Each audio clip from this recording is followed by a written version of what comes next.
Okay, we have reached week 6 of the Charlotte Quiltalong, and we're going to start making our quilt top. And I'm just going to show you real quick me putting up my blocks on the wall.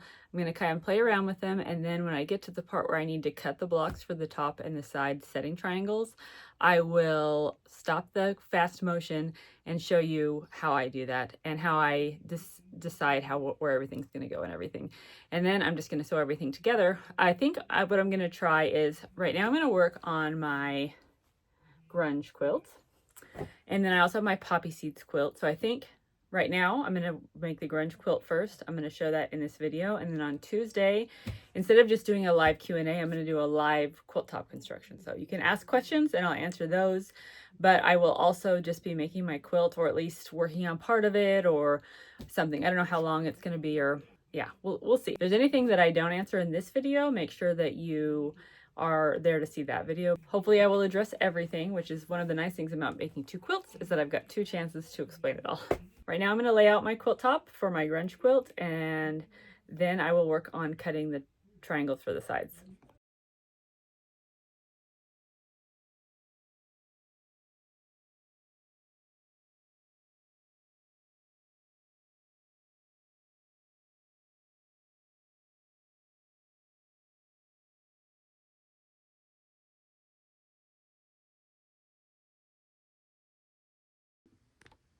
Okay, I've just laid out all my blocks. So now what I'm going to do is I'm going to stand back and I'm going to look for anything that looks bad. With my fabric choices in particular, they all have a lot of similarities. And in fact, it's kind of hard to tell some of the 2 fabrics apart. So I'm not too worried if 2 of them are close together. If you have really distinctive prints, you might need to worry about that a little bit more. But I do have a couple of prints that are more distinctive, like the darker orange or the darker pink. So I just want to make sure they're not clumped together. Like you kind of see right here, there's these 2 dark orange pieces that are going the same direction and they're 1 block away from each other. So I'm going to try swapping this one out for something else. Take a black and white photo of your layout, because that'll tell you if there's too many dark fabrics that are kind of clumped together or too many light fabrics. I did that. I feel like I'm pretty happy with it. I might make some other changes as I go. For the most part, there's so much going on that I wouldn't worry too much about this.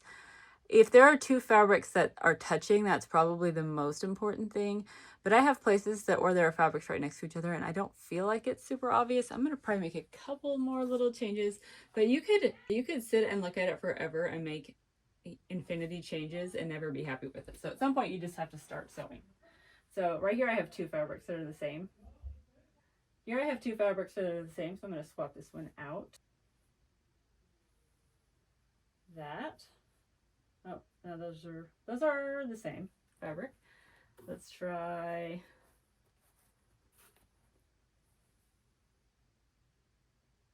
now. Those 2 are the same.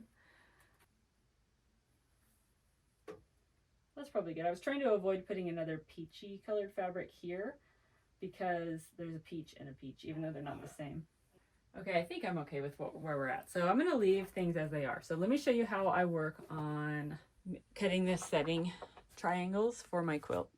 All right, I'm going to cut my setting triangles now, and basically there's 2 ways that you can cut these squares on the diagonal, and we need both of them, but we don't need an equal number of both of them, so make sure that you cut yours correctly. If you're cutting through white squares on the diagonal here and here, those are the squares for the top and bottom of the quilt. If you are cutting through no white squares when you cut, those will be the triangles for the right and left sides of the quilt. So for the lap size, I need to cut 4 of these. I'm going to try to get a mix of colors here so I don't have a whole bunch of the same. 1, 2, 3, 4. And for the other ones, we need 5. So 1, 2, 3, 4, 5. Okay, so I've got these 4. These are going to be the squares I'm going to cut for the top and bottom setting triangles on my quilt. Like I said before, these are all going to go through white squares when I cut the diagonal. It doesn't matter if I cut it this way or facing this way, those are the same thing. And I don't like to stack because I want to make sure that these are pretty precise. So I'm going to just use a long ruler. I'm going to line up with this, move that up a little bit. I'm going to use a long ruler and I'm going to line up with this point, and then I'm going to try to line up these points along the way. If it's not perfect, it's okay. This is the edge of your quilt. It's not the middle of your quilt. Okay, so I'm gonna do one. I've got two triangles. One will be used on the top and one on the bottom. So none of this is wasted. Two.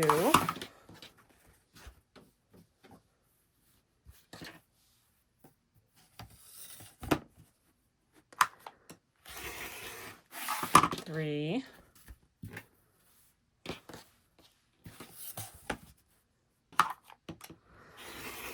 Four. Okay.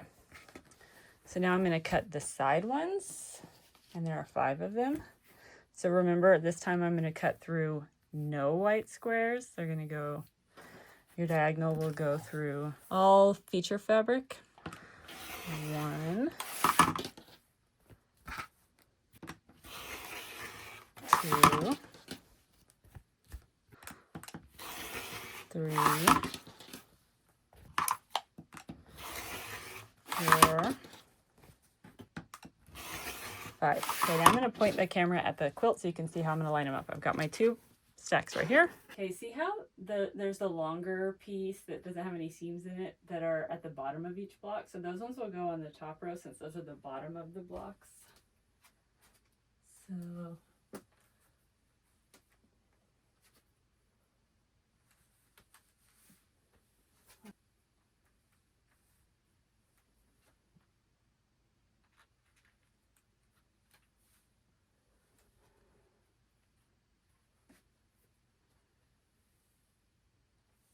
okay. Oops. Some fabrics stick better to this material and grunge is not one of them. Okay, so now the remaining 4 pieces, which don't have the longer piece with no seams, will go on the bottom.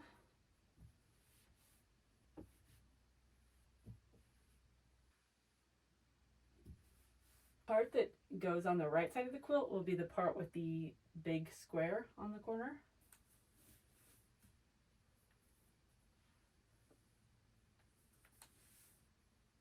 And don't worry too much about fabrics being close to each other. I promise it is not the end of the world.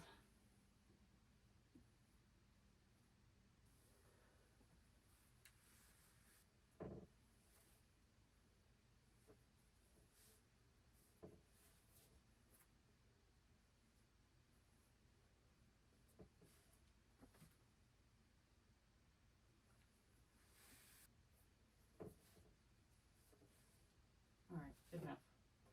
Okay, now I still need to cut my corner block, which will be cut along both diagonals. All right, I cut my corner block and I forgot to hit record, so my apologies.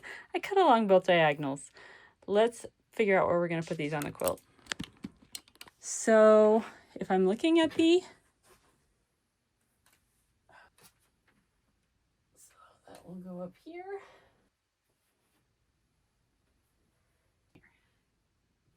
All right, so now I'm going to start working. I'll show you how I pin my blocks and make a quilt. All right, I've now paired up all of the blocks in my quilt top. So up on my design wall, now it looks like this. I just have the side triangles for the remaining pieces because it's an odd number of pieces. So I like to pin every 2 inches. I use an extra pin here because see how it kind of, the fabric gaped a little bit right here? And it probably is that the white piece is just slightly longer than the other one. If I put an extra pin in there, I'm not gonna, it's not really stretching it, but it stretches it a little bit. So I'm gonna put it in there to help keep everything lined up and also to help keep everything feeding evenly through the sewing machine. So normally I just put one at every seam, making sure to pin my seams open. Every 2 inches, I have a pin, and at the beginning and at the end. But because that was being weird right there, I put an extra. So this is one of the side setting triangles right here. And what I like to do when I get to that point, I don't normally backstitch when I'm piecing, but with these triangle pieces, I usually will do a little backstitch over it just to make sure that the edges of the quilt stay secure. Because we're going to be handling the quilt a lot and it's a lot of heavy seams and whatnot. All right, so I'll show you how I sew that first block. I'm going to use just a leader It's just a scrap. And I'm just gonna start my stitches with that so I don't have any nesting under my block. Okay. So I really don't like it when any seams fold over while piecing. So I always will be feeling my fabric to make sure that the seam stays flat. Here, let me put this down here a little bit better.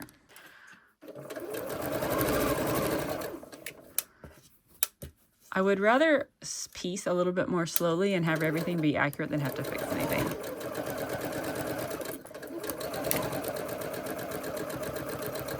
And then here's that triangle edge right here. So as I approach that, when I get close to the end, I'm just going to do a little back stitch and then stitch forward.